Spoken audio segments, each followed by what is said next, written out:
Hey everybody, how's it going? Hope you're having a lovely day. Welcome to today's episode of How You Get Not Getting Fucked. I'm your host, Louis Rossman. My apologies for the slip up there. It's really easy to forget these things because, how often is it that you're not getting fucked in 2026?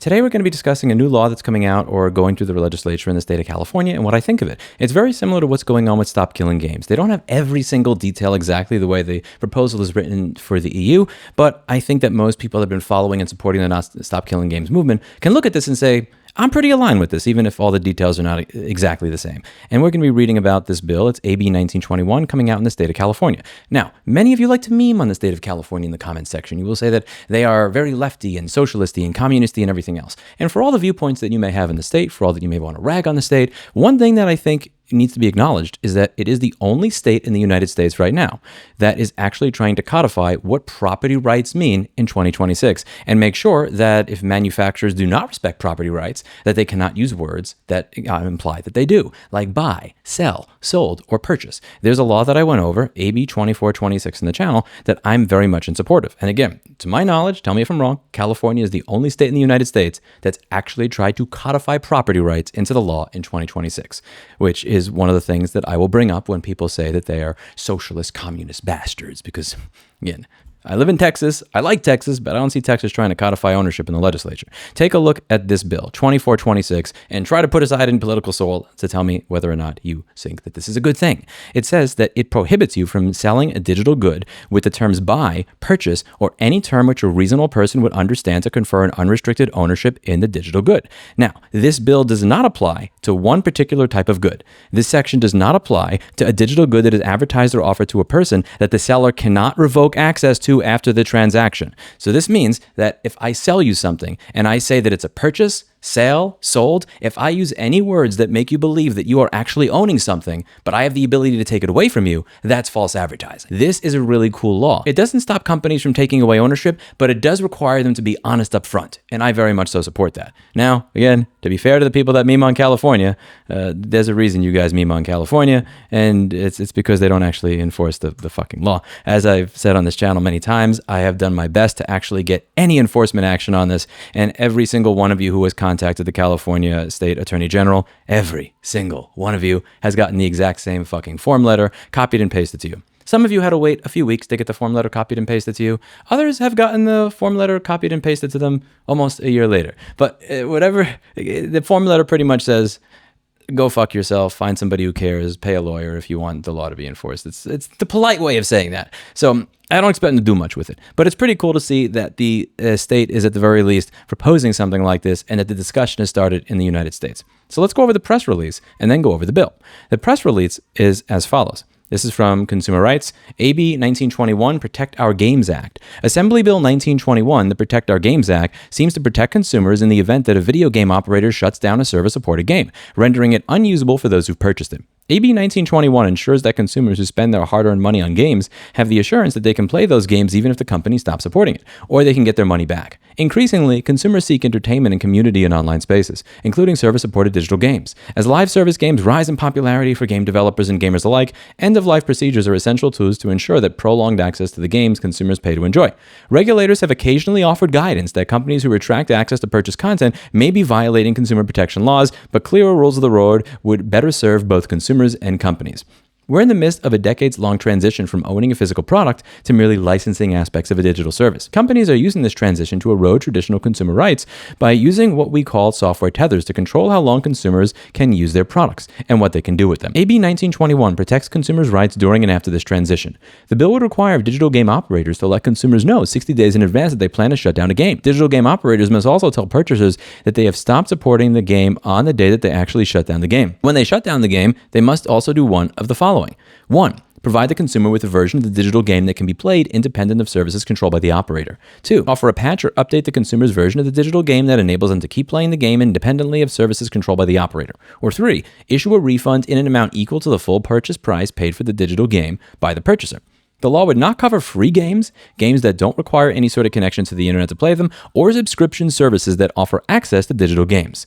This sounds like something that, correct me if I'm wrong, because I don't remember since the last time I checked the Stop Killing Games initiative in the EU. This would not apply to a game that's a subscription. So if I'm telling you, yo, you don't own this game, you are literally subscribing, you're going to play the game in the web browser. Like once we stop charging you monthly, the game goes away.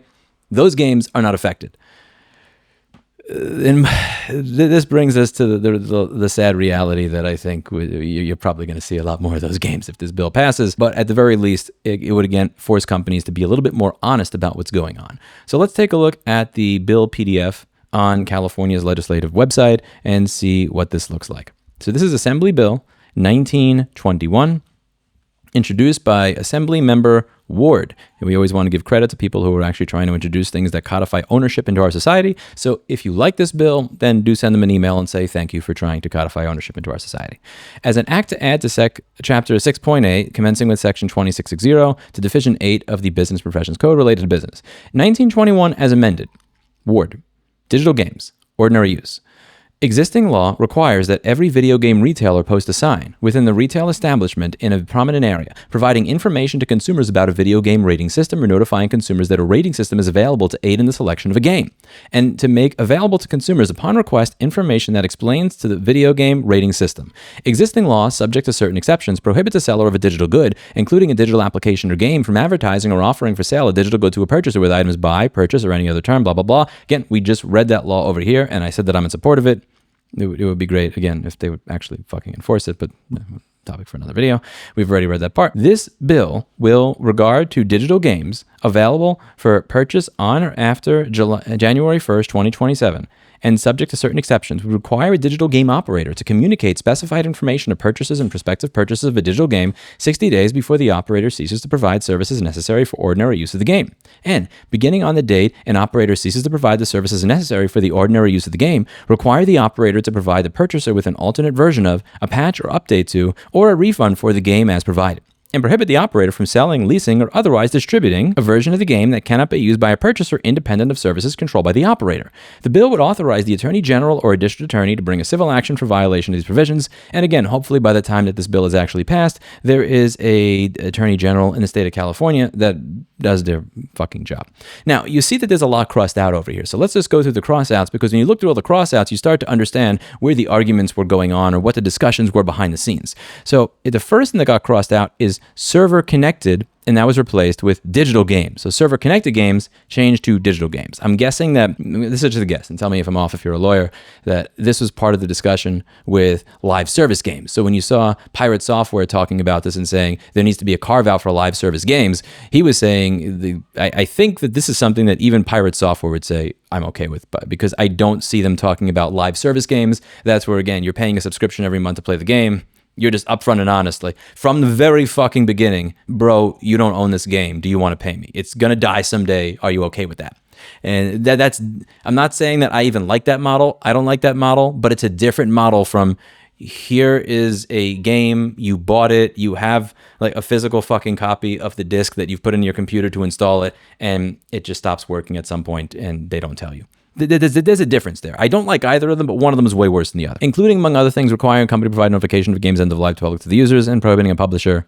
Okay, so they actually seems to have made this a little bit longer, and I'm guessing, but I could be wrong, that this part was crossed out because they just wanted to be clear with server-connected game that maybe it didn't apply to live service games. A bunch of random numbers and letters. This chapter shall be known and may be cited as the Protect Our Games Act. For purposes of this chapter, the following definitions apply. Digital game means any game that a person accesses and manipulates using a specialized electronic gaming device, computer, mobile device, tablet, or other device with a display screen, including any add-ons or additional content for the game. Digital game operator means a publisher, developer, or any other person or entity that controls whether a publisher of a digital game can make an ordinary use of the digital game, including but not limited to controlling authentication systems, server access, digital rights management, or required software updates. Digital game operator does not include a person or entity that provides general purpose hosting, cloud computing, storage, network services, or an online platform or marketplace for the distribution of a digital game, but that does not control whether a purchaser may make ordinary use of the digital game. Ordinary use means a purchaser's ability to use the core features of the digital game consistent with the reasonable expectations of a purchaser based on how the digital game was advertised, marketed, or otherwise described by the digital game operator at the time of purchase. The following shall apply only to a digital game available for the purchase on or after January 1st, 2027. 1A.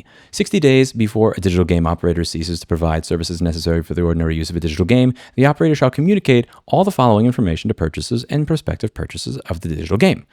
1. The date on which services necessary for the ordinary use of the game will cease. 2. Any services that will no longer be provided by the operator. 3. any game features that will no longer be available to the purchaser. 4. Any known security risk that may result from cessation of services. 5. How the purchaser can continue to use the digital game or obtain a refund pursuant to paragraph 2. B. A digital game operator shall communicate the information required by subparagraph A by doing both of the following. 1. Notifying purchasers directly to the operator's digital game. 2. Posting the information publicly on the operator's internet website. 2. Beginning on the date a digital game operator ceases to provide services necessary for the ordinary use of the digital game.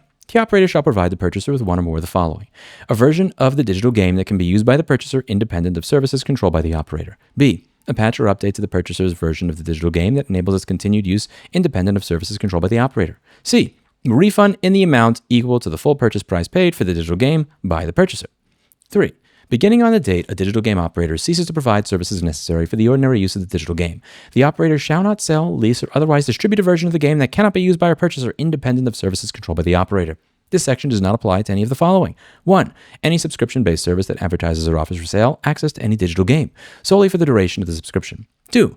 Any digital game that is advertised or offered to a person for no monetary consideration. 3. Any digital game that is advertised or offered to a person that the seller cannot revoke access to after the transaction, which includes the making of the digital game available at the time of purchase for permanent offline download to an external storage source to be used without a connection to the internet.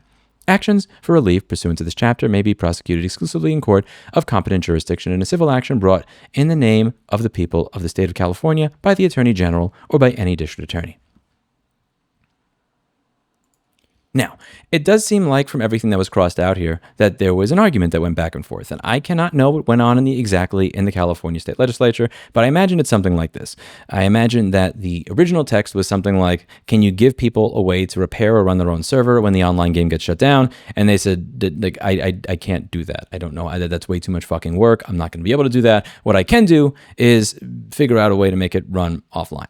And that seems like not the entire thing, but it is a step in the direction of actually trying to codify some ownership into the law. And again, I've heard the argument many times that you would not be able to look at the way things work now. Almost everything works based on this cloud type of infrastructure. You may be dealing with hundreds of thousands of random different microservices that are running on a bunch of different servers that all have a bunch of different licensing agreements. If I agreed to have grass for the game provided by this company, like this person is just the best at putting grass in a game, it'll work way better than if I do it myself. It'll be way easier. I just have to pay a license fee and then I stop paying after this time. That's software as a service, that the grass as a service or whatever the fuck. I promise I'm not talking about weed here. Grass as a service may be provided by this particular group, and this has to connect to their server in order for that shit to work. You may lose that. And gaming 30 or 40 years ago meant a team of just crack, incredible programmers that were just doing all this shit themselves. And modern gaming, a lot of it is much more compartmentalized. We have thousands of different people offering services, all these different people offering their own little proprietary services with restrictive license agreements, and you have to connect to my server for it to work. So even if I am a developer that I want to give people access to everything, I don't even have the access to everything, so I can't. This may require that you change the entire way that games are written in order to be able to comply with this. I understand that argument. I can also understand people who say that it is unrealistic to expect games to continue moving forward as they are right now if they have to comply with this. I can understand that argument. I also don't care. I'll just be honest with you. And I think I did an interview with a developer last year that he was a supporter of Right to Repair. He donated to my Right to Repair nonprofit. He's a cool guy. The interview went over very, very badly. A lot of you just didn't like the guy and hated the stuff that he brought up. I understand why he was mad, because he's saying like software as a service is something that should be a business model, even if you hate it. Just be honest about it. And I think what's changing my mind on this as time goes on to even understanding that argument, even if I don't necessarily like it, is that I remember I'll be honest, I just played Mortal Kombat on an N64 emulator the other day. This game is like 30 years old, and it was insane fun. This thing uses like bytes of RAM, if even. It's just insane fun. It's so good that let's just say that I accept that the way that the landscape of gaming is going to be massively changed by this. Let's say I accept that you will have a drought period where there are people who are vibe coders who don't know how to make their own shit for the game, who can't just use the Legos that are available from companies that make them available as a cloud service to you, and we're going to miss out on those games. When I see how much fun I was able to have with a 30-year-old game,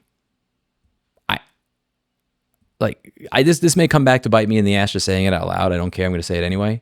I just don't care. I really don't. There have been so many amazing games that were created a long time ago that I don't care as much about you making it as easy as possible for developers with very little experience to be able to make a new game, as much as I do having a gaming ecosystem where you actually just get to keep the games that were created. One of the arguments with regulation is that regulations will add a barrier to entry to a field. If you say that like minimum wage is $30 an hour instead of $7 an hour, why would I hire a high school kid when I can just hire somebody with more experience? Whatever. Like I don't pay minimum wage. As my personal trainer has always said, when you pay somebody minimum wage, what you're actually telling them is if you could pay them nothing, you could. I can kind of get the argument. I can get the argument being made.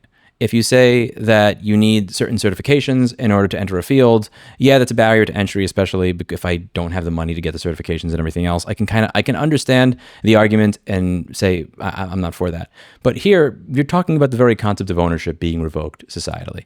And that's when I just stopped caring about that. With right to repair, I have never pushed for legislation that would make it more difficult for smaller companies to get in the field. The EU's idea of right to repair, to my knowledge, has been you have to have these parts in stock for 3 or 5 or 10 years. I've never pushed for that. I've just said make them available at all. Some people have said that a design should be done the way that I want it to be done, that parts have to be made available for 5 to 10 years, and that can be burdensome on smaller companies or smaller manufacturers. I have never, in the entire time that I've advocated for right to repair, ever advocated for any regulation that would make it harder for somebody who started with $200 and $1,000 in credit card debt to be able to start manufacturing shit and do their job. Never.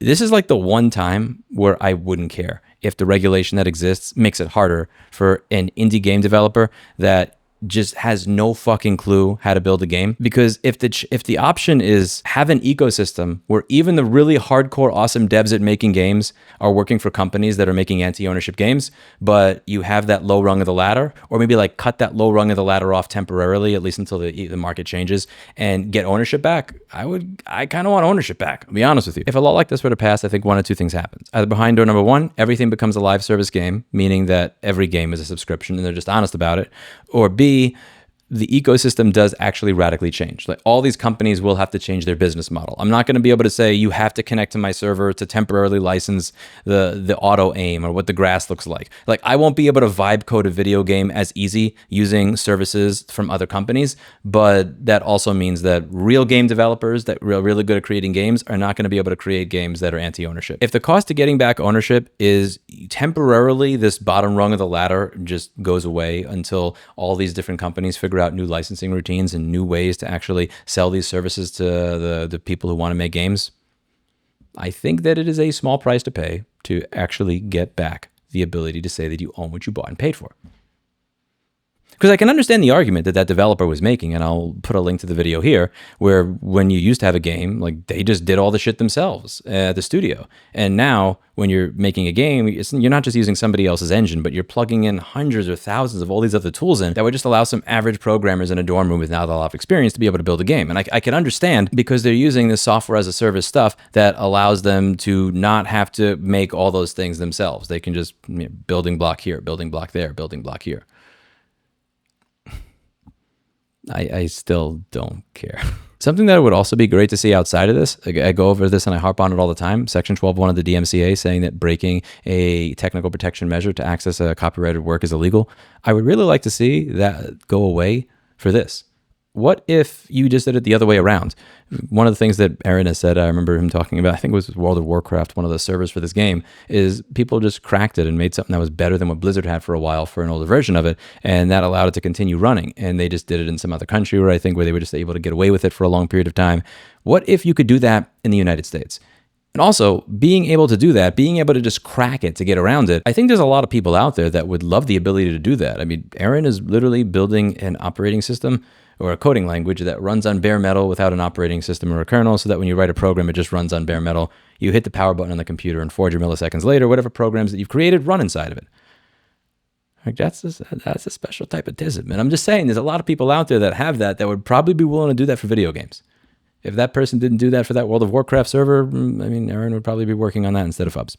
There are a lot of people out there that are very, very capable, that want to lead with an FU. Like one of the things that Aaron and I have in common for any of our disagreements in other areas is that like in our particular fields where we are good at what we do, we've always led with the FU. And we've always wanted other people to benefit from whatever it is that we were creating. And there are a lot of people like that would probably really like to be able to make some of these games that have been disabled work again. But if they start sharing those solutions, that there's a 3 to 5 years of federal prison for the first run, and that is lame. So the work that we're doing here at Fulu Foundation does have a symbiotic relationship with a lot of what Stop Killing Games is doing, even if they're going at it from different points. They're coming at it from the standpoint of the manufacturer has to provide a patch for the game. We're coming in from the standpoint of if we crack the game to be able to use it because we fucking paid for it, that should be legal.